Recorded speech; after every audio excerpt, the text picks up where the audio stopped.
Effectuer un agrandissement ou une réduction, vous trouvez ça compliqué? Je suis Alexandre du livrescolaire.fr et si vous avez 4 minutes devant vous, je vais faire de vous des experts en la matière. Agrandir ou réduire une figure, c'est reproduire une figure en multipliant la longueur de tous ses côtés par un même nombre strictement positif, par exemple par 2, par 3, par 0,5, etc. Ce nombre est appelé le rapport de l'agrandissement ou de la réduction. La différence entre un agrandissement et une réduction est la suivante. Lors d'un agrandissement, on multiplie toutes les longueurs par un nombre strictement supérieur à 1, par exemple par 2. La figure devient plus grande.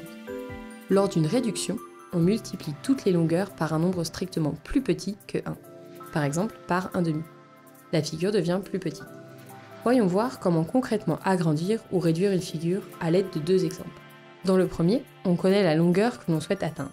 Dans le deuxième, on connaît le rapport de l'agrandissement que l'on souhaite effectuer. Exemple numéro 1. Voici un rectangle de longueur 10 cm et de largeur 4 cm. Traçons une réduction de ce rectangle de sorte que le nouveau rectangle ait une longueur égale à 4 cm. Étape numéro 1, on détermine le rapport de la réduction. On a un rectangle de longueur 10 cm et on veut obtenir un rectangle de longueur 4 cm. Par combien doit-on multiplier 10 pour obtenir 4? Par 4 divisé par 10. Le rapport de la réduction est donc égal à 4 sur 10, c'est-à-dire 0,4. Étape numéro 2. On détermine les longueurs de la figure finale. D'après l'énoncé, le rectangle que l'on veut tracer a une longueur égale à 4 cm. Pour le tracer, il nous manque sa largeur. Comment fait-on pour obtenir cette largeur? Lors d'une réduction, toutes les distances sont multipliées par un même nombre.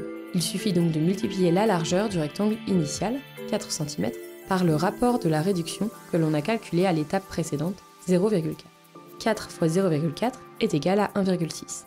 La largeur du rectangle final sera donc égale à 1,6 cm. Étape numéro 3, on trace la figure.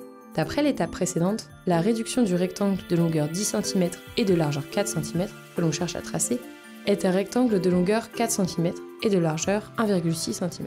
On trace ce rectangle comme on a l'habitude de le tracer, avec une équerre pour placer les angles droits et une règle pour donner à la figure la bonne longueur et la bonne largeur. On vient de tracer la réduction d'une figure.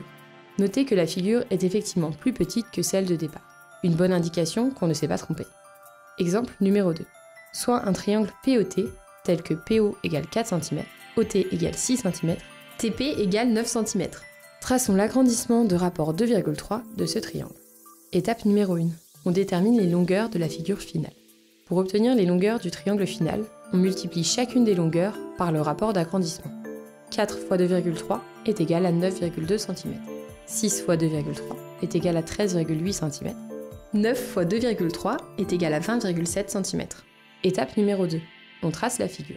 On doit tracer un triangle dont les côtés mesurent 9,2, 13,8 et 20,7 cm. On procède comme on a l'habitude de faire, à l'aide d'une règle et d'un compas. Notez que la figure est plus grande que celle de départ. Une bonne indication, lorsqu'on parle d'agrandissement, qu'on ne s'est pas complètement trompé. Des questions? Agrandir ou réduire une figure, c'est encore compliqué pour vous? N'hésitez pas à poser toutes vos questions en commentaire et je ferai de mon mieux pour y répondre. Et en parlant de questions, voici la question de fin de vidéo. Le parallélogramme VAZY est un agrandissement du losange LOTR. Quelle est la longueur du côté VA? Sur ce, bon courage à vous et on se dit à la prochaine pour une nouvelle vidéo de maths.